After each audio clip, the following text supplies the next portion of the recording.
Hey, this is Aaron with BS Tracker. I found this video claiming Donald Trump is about to end American democracy, so I ran it through AI to check for bias, emotional manipulation, and exaggeration. Take everything here with a grain of salt. My goal isn't to tell you what to think, but to help you see what's going on beneath the surface. Remember, bias doesn't always mean something is false, it just affects how the message is framed. Please like and subscribe if you want to see more of this content. Alright, I'm going to start this off with the actual clause that he's speaking about in this video from section 70302 of the proposed H.R. 1, or Big Beautiful Bill, which states no court of the United States may use appropriated funds to enforce a contempt citation for failure to comply with an injunction or temporary restraining order if no security was given when the injunction or order was issued. This means that federal courts are not allowed to spend government funds to punish someone for ignoring a court order unless the party who requested that order put up a security deposit or bond when the order was issued. The key terms here: appropriated funds, is money allocated by Congress for government use. Contempt citation is a legal penalty for disobeying a court order, for example, fines or jail time.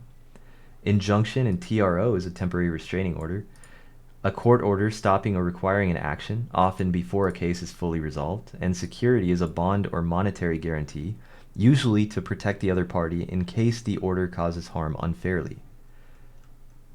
Practical effect: if someone gets a TRO or injunction without posting a bond, the court can issue the order, but can't enforce contempt penalties like jail or fines if the order is violated unless other funds or mechanisms are used. This could limit the power of federal courts to enforce emergency orders, especially in politically sensitive or urgent cases where security is waived. I come down here, I ask for arguments from both sides of why this is either a threat to a democracy or not.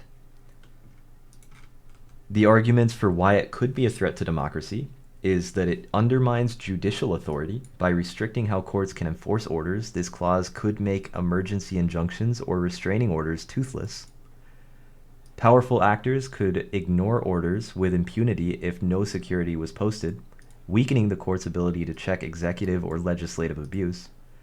Erodes the rule of law. Contempt powers are fundamental to judicial independence. Without them, courts can't compel compliance, which is a core function of a democratic system. The clause could embolden non-compliance with judicial rulings, undermining the balance of powers. It targets public interest litigation. Many emergency orders, especially civil rights and environmental cases, are granted without security to avoid burdening individuals or nonprofits. This clause might chill or effectively block those cases by rendering their outcomes unenforceable unless the plaintiffs can pay a bond. Politically selective impact: a sitting president or federal agency could ignore court orders during critical situations, for example, election interference, protest crackdowns, as long as the order lacked a security requirement. The argument claiming it is not a threat to democracy is that it reinforces legal safeguards. Courts are already expected to require security for injunctions under Federal Rule of Civil Procedure 65C, to protect those affected by potentially wrongful orders. This clause simply enforces that safeguard, preventing courts from bypassing it. Prevents abuse of power. Without this clause, judges could issue sweeping orders without any financial accountability, possibly harming individuals or businesses. It ensures those seeking drastic court action bear some risk, promoting fairness and discouraging frivolous or politically motivated injunctions. It doesn't eliminate enforcement, just limits funding. The clause doesn't ban courts from enforcing their orders entirely. It restricts use of appropriated federal funds. Other means of enforcement, for example, state-level action or private civil suits, might still be available. It's a procedural limitation, not a blanket immunity. Legislative oversight of judiciary. Congress controlling how public funds are used is constitutional. Limiting enforcement funding is within legislative authority and does not abolish judiciary's role outright. In summary, democratic risk depends on use. It's risky if it's used to protect executive defiance of judicial orders in politically sensitive cases, or to neuter emergency relief. It's defensible if it's applied narrowly to ensure fairness in civil proceedings and reinforce existing legal norms about bonds. Now I'll talk about how the guy in the aforementioned video over here presented his argument. And I copied this into ChatGPT and I had it BS track it. So we start off with the bias and framing. He got a 1 out of 10 score. This video is framed with extreme alarmism, beginning with the assertion that Trump may kill democracy. Repeated use of the language like King Donald, pathway to fascism, and end the Constitution strongly indicates a one-sided narrative. No alternative interpretations or defenses of the legislation are mentioned. Emotional manipulation, the score was 1 out of 10. Heavy use of emotionally charged terms like destroy and end of democracy and fascism. Historical comparisons to King John in the Magna Carta are meant to evoke fear, not clarify the situation. Final statements suggest helplessness and inevitability. You will now have a supreme monarch. Omission of key context. No mention of the full bill's context, legislative process, or opposition voices.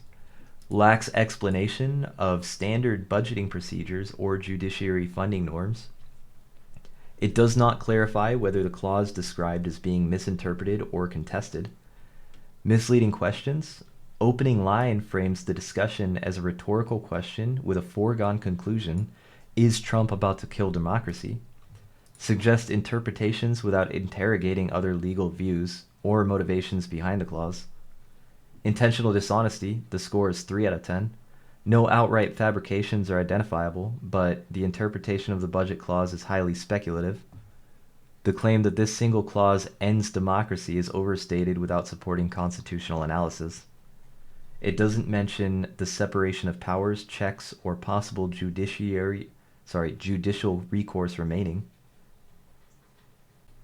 Rhetorical integrity gets a score of 2 out of 10. The tone is combative and condescending, with phrases like "good luck with that" and "tech bros have given you King Donald." Lacks a balanced, good faith examination of the clause or its implications.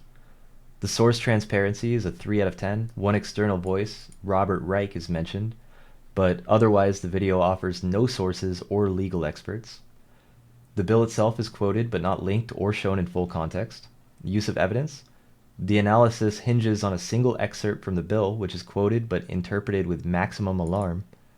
No constitutional scholars or case law is cited to support the sweeping claims. The straw man risk is a 2 out of 10. The entire video may be constructing a straw man argument that Trump is deliberately using budget policy to become a dictator. Fails to engage with opposing views or interpret the clause in the least extreme way possible. Terminology exaggeration got a score of 1 out of 10. Phrases like suspended elections, jail the judges, no more habeas corpus, and Trump is king are hyperbolic and unsupported. Fascism is invoked without precise definition or thresholds. The overall argument honesty rating was a 1.8 out of 10. This video engages in extreme rhetorical alarmism, emotional manipulation, and legal exaggeration. It treats speculation as certainty and avoids balanced analysis, resulting in a low integrity score across all categories. I asked, does this guy have a point? And basically, he raises a concern worth examining, but his interpretation is exaggerated and legally shaky. What might be worth attention: the budget clause he highlights could impact how courts enforce certain rulings, specifically around contempt citations, when no security was posted. If interpreted broadly and passed unchanged, it might restrict how federal courts act in some enforcement scenarios. The reality is, courts are not powerless without this funding line. The judiciary power does not solely rely on budget appropriations in one bill. Congress can revise or override such a clause in future budgets. The claim that this makes Trump a king or suspends habeas corpus is a massive legal leap. The clause does not repeal the Constitution or give Trump unchecked power. The idea that no court could stop him ignores checks and balances still in place. Congress, courts, and state powers all remain. The verdict: he is right to question potential overreach, but his argument is hyperbolic, speculative, and fear-driven. If this clause is troubling, it should be debated calmly, not sold as the end of democracy. I tried to give you guys a neutral interpretation of both arguments.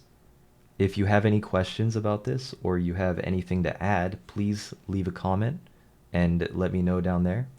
If you enjoyed this video, if you learned something from it, please like and subscribe, and I will see you in the next one.